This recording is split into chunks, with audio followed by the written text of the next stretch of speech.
बिस्मिल्लाहिर्रहमानिर्रहीम। अस्सलाम वालेकुम student, my name is Asadurrahman and we are studying about the chapter number 5 that is physical states of matter.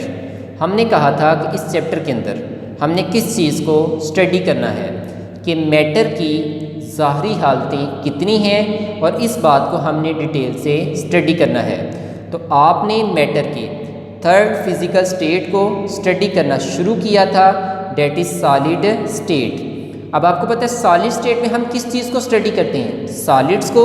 तो आपने solid की typical properties को स्टडी करना शुरू किया था। तो आज हम सॉलिड की थर्ड टिपिकल प्रॉपर्टीज़ को स्टडी करेंगे, डेट इज़ डेंसिटी। अब व्हाट इज़ डेंसिटी, डेंसिटी क्या है, आप इस बात को अच्छे तरीके से इस चैप्टर के स्टार्ट पे पढ़ चुके हैं। तो आज हम दोबारा से देखते हैं व्हाट इज़ डेंसिटी, डेंसिटी क्या है। तो mass per unit volume is known as density. अब देखिए mass per unit volume is known as density, इससे क्या मुराद है, चलें देखें। अब आप किसी भी चीज़ को वज़न करके लेते हैं, अब जो उसका वज़न लिया है वो उसकी क्या कहला रही है, मैस। अब वो चीज़ अपनी मैस के लिहाज से, अपने वज़न के लिहाज से कितनी जगह को ऑक्यूपाई करती है, कितना वॉल्यूम घेरती है, तो अपने मैस के लिहाज से वो कितना वॉल्यूम ऑक्यूपाई करती है।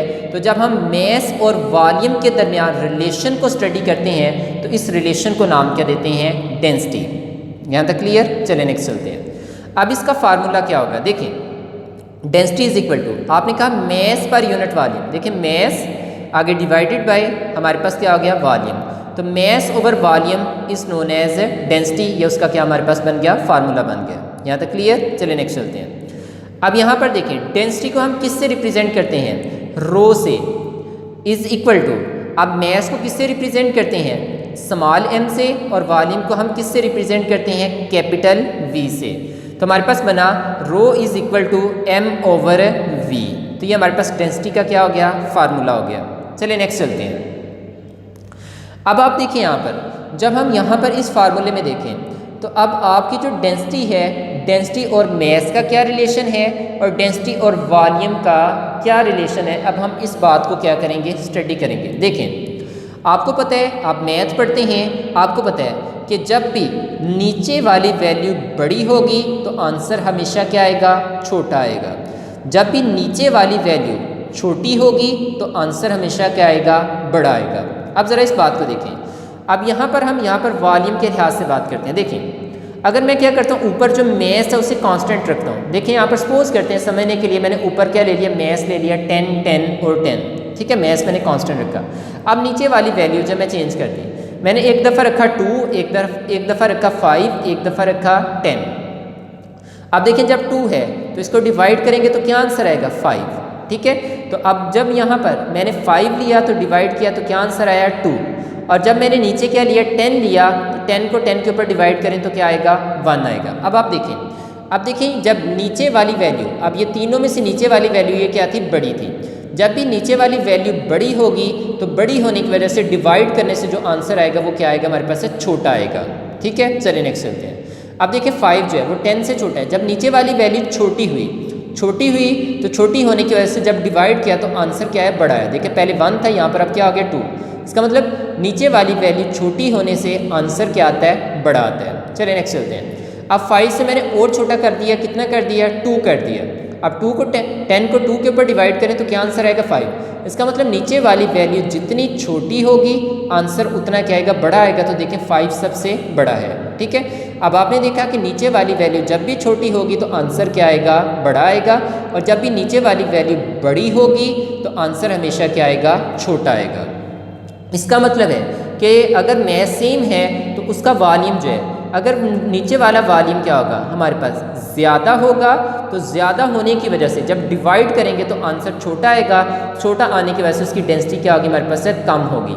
तो इसका मतलब ये अपवर्ड एरो शो कर रहा है कि वॉल्यूम ज़्यादा है। अगर किसी चीज़ का वॉल्यूम ज़्यादा होगा तो डेंसिटी क्या होगी, हमारे पास से कम होगी। यहाँ तक क्लियर। चलें दूसरे तरीके से, अगर वॉल्यूम क्या होगा, कम हो जाए, वॉल्यूम कम होगा, नीचे वाली वैल्यू छोटी होगी, तो डिवाइड करने पर आंसर बड़ा आएगा तो आपकी डेंसिटी क्या होगी हमारे पास से ज़्यादा होगी। तो इसका मतलब है वॉल्यूम कम होगा तो डेंसिटी क्या होगी हमारे पास से ज़्यादा होगी। तो इसका मतलब एक चीज़ के बढ़ने से दूसरी चीज़ कम हो रही है, तो that is they have inverse relation. तो फिर आपकी डेंसिटी और वॉल्यूम के दरमियान कौन सा रिलेशन बनता है? इन्वर्स बनता है। तो density is inversely proportional to the volume. यहाँ तक क्लियर? चलिए नेक्स्ट चलते हैं। अब ऊपर वाली वैल्यू अगर बड़ी होगी तो आंसर भी बड़ा आएगा, अगर ऊपर वाली वैल्यू छोटी होगी तो आंसर भी क्या आएगा? छोटा आएगा। इसका मतलब डेंसिटी और मैस के दरमियान कौन सा रिलेशन है? डायरेक्ट। तो डेंसिटी का मैस के साथ डायरेक्ट रिलेशन है, जबकि डेंसिटी का वॉल्यूम के साथ क्या है? इन्वर्स रिलेशन है। यहाँ तक क्लियर? चलिए नेक्स्ट चलते हैं। अब हम आते हैं सॉलिड की डेंसिटी के लिए यूनिट हमारे पास कैसे फाइंड कर सकते हैं। देखिए अभी आपने फार्मूला देखा, density is equal to mass over volume, तो m ओवर v। अब मैस की यूनिट क्या आती है? ग्राम, जबकि वॉल्यूम की यूनिट क्या हमारे पास है? सेंटीमीटर है क्यूब। अब ये जो सेंटीमीटर क्यूब है जब ऊपर जाएगा तो आपको पता है जो पावर होती है अगर नीचे प्लस है तो ऊपर जाके क्या हो जाएगा? माइनस हो जाएगा। अब देखिए जिसके साथ कुछ नहीं प्लस है, तो ये सेंटीमीटर क्यूब ऊपर गया तो ऊपर होने पे यहाँ पर क्या हो गया? -3 हो गया, तो हमारे पास बना ग्राम पर सेंटीमीटर क्यूब। तो हमारे पास जब भी हम सॉलिड की डेंसिटी को रिप्रेजेंट करेंगे तो हम किससे रिप्रेजेंट करेंगे? ग्राम पर सेंटीमीटर क्यूब से। यहाँ तक क्लियर हो गया कि व्हाट इज़ डेंसिटी, डेंसिटी क्या है, डेंसिटी का फार्मूला क्या है, और डेंसिटी का सॉलिड की डेंसिटी के लिए हम कौन से यूनिट इस्तेमाल करेंगे? ग्राम पर सेंटीमीटर क्यूब। और डेंसिटी और वॉल्यूम के दरमियान कौन सा रिलेशन है? इन्वर्स। और डेंसिटी और मैस के दरमियान कौन सा रिलेशन है? डायरेक्ट। चलिए नेक्स्ट चलते हैं। अब हम एक शॉर्ट क्वेश्चन को स्टडी करते हैं जो आपकी बुक पे है। अब देखें, why solid are denser than liquid and gases. कहता है कि आपके जो सॉलिड हैं वो लिक्विड और गैस की निस्बत क्या होती हैं? ज़्यादा भारी होती हैं, उनकी डेंसिटी ज़्यादा होती है। तो क्यों होती है आपने उसकी रीज़न बतानी है। ठीक है, देखें अब उसने कहा कि सॉलिड की डेंसिटी जो है वो ज़्यादा है, जबकि आपके लिक्विड और गैस की जो डेंसिटी है वो इसकी निस्बत क्या है? कम है। तो कम है तो क्यों है, और सॉलिड की डेंसिटी ज़्यादा है तो क्यों है। अब इस बात को देखेंगे। चलिए इस बात को समझने के लिए मैंने यहाँ पर आपके सामने ये छोटी सी एक डायग्राम ड्रा किया। चले देखें, सपोज करते हैं हम किसी सॉलिड को लेते हैं। अब सपोज कर लेते हैं हम इसका मैस कितना ले लेते हैं? 5 ग्राम वज़न करके। अब देखिए यहाँ पर, अब इस सॉलिड का मैंने मैस जो है वो यहाँ पर 5 ग्राम ले लिया। ठीक है, अब इसी को हमने लिक्विड में कन्वर्ट करना है, इसी को हमने गैस में कन्वर्ट करना है। इसका मतलब यहाँ पर हम इसका मैस क्या रख लेते हैं? कांस्टेंट रख लेते हैं। चलिए देखते हैं। अब आपको पता है जब हम सॉलिड की बात करते हैं तो सॉलिड में जो इंटर मॉलिक्यूलर फोर्स होती है वो इन दोनों की निस्बत क्या होती है? स्ट्रांग होती है। तो सॉलिड में इंटर मॉलिक्यूलर फोर्स लिक्विड और गैस की निस्बत क्या होती है? स्ट्रांग होती है। यहाँ तक क्लियर? तो स्ट्रांग होने की वजह से मॉलिक्यूल क्या होंगे? करीब करीब होंगे। करीब करीब होने पर वो टाइटली पैक होंगे, क्लोजली पैक होंगे। जब क्लोजली पैक होंगे तो उनके दरमियान कोई खाली जगह नहीं होगी। यहाँ तक क्लियर? जब उसमें खाली जगह नहीं होगी तो खाली जगह ना होने की वजह से मॉलिक्यूल करीब करीब हैं। जब करीब करीब हैं तो करीब करीब होने की वजह से वो कम जगह घेरेंगे। अब जितनी कम जगह घेरेंगे इसका मतलब वॉल्यूम कम होगा। जितना वॉल्यूम कम होगा तो डिवाइड करने पर आंसर क्या आएगा? बड़ा आएगा। तो इसका मतलब डेंसिटी उतनी क्या होगी? ज़्यादा होगी। तो इसका मतलब है कि सॉलिड जो है वो लिक्विड और गैस में सबसे कम वॉल्यूम ऑक्यूपाई करेंगे। जब सबसे कम वॉल्यूम ऑक्यूपाई करेंगे तो जितना वॉल्यूम कम होगा डेंसिटी उतनी क्या होगी? हमारे पास से ज़्यादा होगी। इसका मतलब है सॉलिड की डेंसिटी सबसे ज़्यादा है क्योंकि उसमें इंटर मॉलिक्यूलर फोर्स के स्ट्रांग होने की वजह से मॉलिक्यूल क्या आते हैं? क्लोजली पैक होते हैं। क्लोजली पैक होने की वजह से उनमें कोई खाली जगह नहीं होती। जब उसमें खाली जगह नहीं होगी तो खाली जगह ना होने की वजह से वो कम वॉल्यूम ऑक्यूपाई करेंगे। जब सबसे कम वॉल्यूम ऑक्यूपाई करेंगे तो जितना वॉल्यूम कम होता है डेंसिटी उतनी क्या होती है? ज़्यादा होती है, because they are inversely proportional to each other. यहाँ तक क्लियर? अब यहाँ तक हो गया कि सॉलिड की डेंसिटी ज़्यादा क्यों है। अब इन दोनों की डेंसिटी कम है तो क्यों है वो देखते हैं। देखें, जब हम इसी सॉलिड को गर्म करते हैं तो गर्म करने पर आपको पता है फोर्स ऑफ अट्रैक्शन क्या होती है? वीक होती है। अब वीक होगी तो वीक होने पर आपका जो सॉलिड है वो मेल्ट करेगा, और मेल्ट करके आपका सॉलिड किस में कन्वर्ट हो गया? लिक्विड में। अब उतनी मैस को हमने किस में कन्वर्ट कर लिया? लिक्विड में। अब ज़रा देखते हैं यहाँ पर, जब हम लिक्विड की बात करते हैं तो लिक्विड में इंटर मॉलिक्यूलर फोर्स जो होती हैं वो वीक होती हैं। लिक्विड में इंटर मॉलिक्यूलर फोर्स क्या होती हैं? वीक होती हैं। किसकी निस्बत? सॉलिड की निस्बत वीक होती हैं, लेकिन गैस की निस्बत क्या होती है? हमारे पास स्ट्रांग होगी। तो जब सॉलिड की निस्बत वीक हैं तो वीक होने की वजह से जो पार्टिकल हैं वो थोड़े थोड़े क्या होंगे, दूर दूर होंगे। जब थोड़े थोड़े दूर होंगे तो उसकी वजह से वहाँ पर क्या होंगी, एम्प्टी स्पेस मौजूद होंगी, लेकिन बहुत थोड़ी, क्योंकि इंटरमालिकुलर फोर्स वीक तो है लेकिन ज़्यादा वीक नहीं है। थोड़ी वीक होने की वजह से थोड़े थोड़े मालिक्यूल के दरमियान खाली जगह मौजूद होंगी, तो उनमें थोड़ी सी एम्प्टी स्पेस मौजूद होंगी। अब एम्प्टी स्पेस मौजूद होने की वजह से अब जो लिक्विड है वो सॉलिड की निस्बत क्या करें, खाली जगह की वजह से ज़्यादा जगह घेरे हैं, तो ये सॉलिड की निस्बत क्या करते हैं, ज़्यादा वॉल्यूम को ऑक्यूपाई करेंगे। वॉल्यूम क्या था, स्पेस ऑक्यूपाई। तो जब लिक्विड सॉलिड की निस्बत ज़्यादा जगह घेरेंगे तो ज़्यादा जगह घेरेंगे तो घेरने की वजह से वॉल्यूम ज़्यादा हुआ। जितना वॉल्यूम ज़्यादा होगा तो डिवाइड करने पर नीचे वाली वैल्यू बड़ी होने की वजह से आंसर क्या आएगा हमारे पास है, छोटा आएगा। छोटा आने की वजह से आपकी डेंसिटी क्या होगी हमारे पास है, कम होगी। तो इसका मतलब है कि लिक्विड में वॉल्यूम बड़ा है, वॉल्यूम के बढ़ने की वजह से डेंसिटी क्या करेगी, डिक्रीज करेगी, because they have inversely proportional to each other. ठीक है, या because they have inverse relation. तो आपने देखा कि लिक्विड का वॉल्यूम ज़्यादा होने की वजह से, ठीक है, लिक्विड का वॉल्यूम ज़्यादा होने की वजह से लिक्विड की जो डेंसिटी है वो क्या होती है, सॉलिड की निस्बत क्या होती है, कम होती है। यहाँ तक क्लियर। चलिए नेक्स्ट चलते हैं। अब आते हैं गैस पे। अब गैस की जो डेंसिटी है वो सॉलिड से कम क्यों होती है, या लिक्विड से भी कम होती है तो क्यों होती है।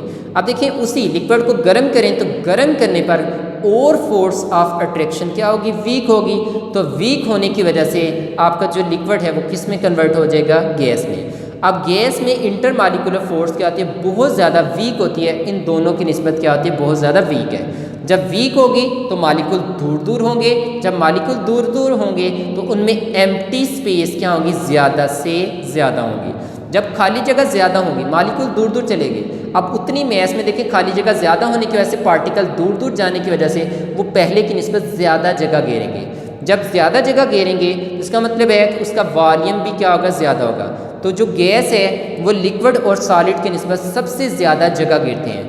अब जितना वॉल्यूम ज़्यादा घेरेंगे, ठीक है, जितना वॉल्यूम ज़्यादा घेरेंगे उतनी डेंसिटी क्या होगी हमारे पास से कम होगी। तो अब आप देख रहे हैं कि क्योंकि गैस जो है वो सबसे ज़्यादा वॉल्यूम ऑक्यूपाई करती है, इस वजह से इसकी डेंसिटी जो है वो लिक्विड से भी कम है और आपके सॉलिड से भी क्या हमारे पास है, कम है।